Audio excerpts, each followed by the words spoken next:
Hello అండి, నమస్తే. Welcome to smart Yamuna. ఈరోజు మన రెసిపీ వచ్చేసి మోతీచూర్ లడ్డు అండి. ఇది చాలా టేస్టీగా ఉంటుంది, అలాగే ప్రాసెస్ కూడా చాలా సింపుల్గా ఉంటుంది. ఎవరైనా సరే ఈ మోతీచూర్ లడ్డూని ఈజీగా ప్రిపేర్ చేసేయచ్చు. దీనికోసం మనం ముందుగా బూందీ కూడా ప్రిపేర్ చేసుకోవాల్సిన అవసరం లేదు. మరి ఇంకెందుకు ఆలస్యం, ఈ ప్రాసెస్ ఏంటో ఇప్పుడు చూసేద్దాం. ముందుగా 1.5 కప్పు పచ్చిశనగపప్పుని తీసుకోవాలి. వీటిని 2-3 సార్లు శుభ్రంగా వాష్ చేసుకొని ఇందులోకి పప్పు మునిగే వరకు వాటర్ పోసుకొని 2 గంటల పాటు నానబెట్టుకోవాలి. 2 గంటల తర్వాత మనకి పప్పు బాగా నానింది. ఇప్పుడు ఎక్స్ట్రా ఉన్న వాటర్ని మనం డ్రైన్ చేసేయాలి.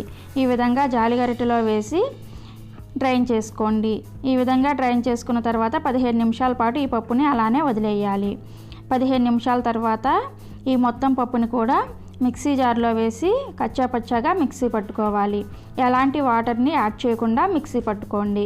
ఈ విధంగా వీడియోలో చూపిస్తున్న విధంగా కచ్చాపచ్చాగా గ్రైండ్ చేసుకోవాలి.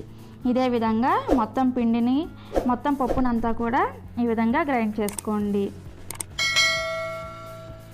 ఇలా గ్రైండ్ చేసుకున్న తర్వాత పొయ్యి మీద కడాయి పెట్టి అందులో డీప్ ఫ్రైకి సరిపడా ఆయిల్ వేసి మీడియం ఫ్లేమ్ మీద కాగనివ్వాలి. ఆయిల్ కాగిన తర్వాత ఈ పిండిని కొంచెం కొంచెంగా ఈ విధంగా పకోడీలాగా వేసుకోవాలి. పకోడీలాగా వేసుకున్న తర్వాత 1 నిమిషం పాటుని వాటిని అలానే వదిలేయాలి. 1 నిమిషం తర్వాత ఈ విధంగా కలుపుకుంటూ కొంచెం కలర్ చేంజ్ అయ్యే వరకు ఫ్రై చేసుకోవాలి. మరి గోల్డెన్ బ్రౌన్ కలర్ రాకూడదండి, కొంచెం కలర్ చేంజ్ అయితే సరిపోతుంది. అదేవిధంగా మొత్తం పిండిని కూడా ఇలా రెడీ చేసి పక్కన పెట్టుకోవాలి.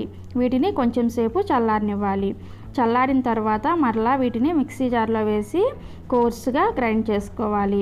మరీ మెత్తగా గ్రైండ్ చేసుకోకూడదండి, కొంచెం పూసగా ఉండేటట్లుగా ఈ విధంగా వీడియోలో చూపిస్తున్న విధంగా మొత్తం అన్నింటిని కూడా గ్రైండ్ చేసి పక్కన పెట్టుకోవాలి. మనం ఇలా గ్రైండ్ చేసుకోవడం వలన మనకి లడ్డు అనేది పూసగా వస్తుందన్నమాట.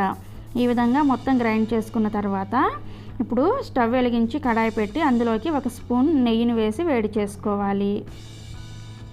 నెయ్యి వేడైన తర్వాత ఇందులోకి కొన్ని జీడిపప్పు అలాగే కిస్మిస్ని వేసుకొని మీడియం ఫ్లేమ్ మీద ఫ్రై చేసుకోవాలి. ఇవి కొంచెం కలర్ చేంజ్ అయ్యే వరకు ఫ్రై చేసుకున్న తర్వాత వీటిని పక్కకి తీసేసుకోవాలి. ఒక గిన్నెలో వేసుకొని పక్కన పెట్టుకోండి. ఇప్పుడు అదే నెయ్యిలోకి 1.5 కప్పు పంచదారని యాడ్ చేసుకోవాలి. అలాగే 1/2 కప్పు వాటర్ని వేసి మీడియం ఫ్లేమ్ మీద పంచదారని కరిగించుకోవాలి.